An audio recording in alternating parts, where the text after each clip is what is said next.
This is the third vlog for Union City, aka Blue.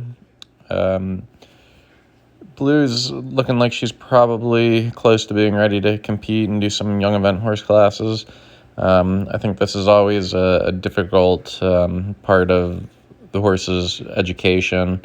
I think, when we break the horses and, we get going, I think that's sort of an easy, low-pressure situation. The horses, they don't go into contact. They just kind of hack and walk, trot, canter, steer. All that is somewhat easy. Then at this point, going into contact, that's always a hard thing to do, and it's a hard thing to do well, actually. Horses, they start to hide from the bit, come against your hand, things like that. Or as you've seen a little bit with Blue, since she doesn't quite have the pushing power, she gets a little bit unlevel from time to time. So that's a strengthening issue that she has to work through. And then in the jumping, you same sort of idea. You start very low pressure, just very little jumps, poles on the ground, trot poles, things like that. Trying to keep things at the beginning very low pressure.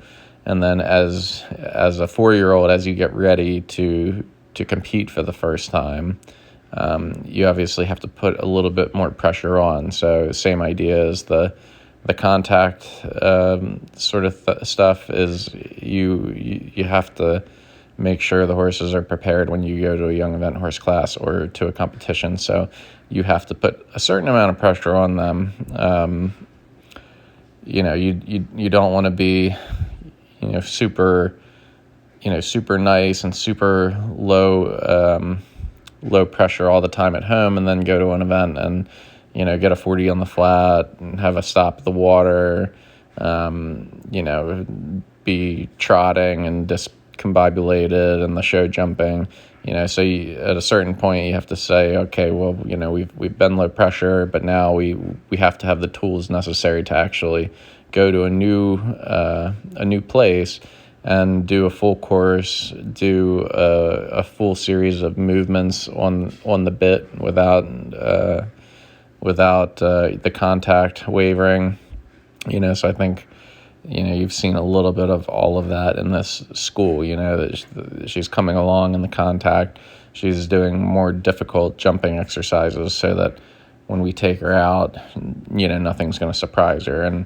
And although we're not doing any cross country on this video, you can see, all of the rideability exercises are being addressed. The turning, bounces, footwork, all of that's being addressed. And then at some point we would just go and make sure that there are no surprises by way of water jumps, ditches, banks, that she's well prepared with all of that as well. And even though we have a cross-country course, we would do at least one cross-country and some unrecognized, dressage and show jumping things, just to make sure that there are no surprises going off the farm, that the anxiety that young horses have when they're in new environments, that's addressed before we do any proper competing.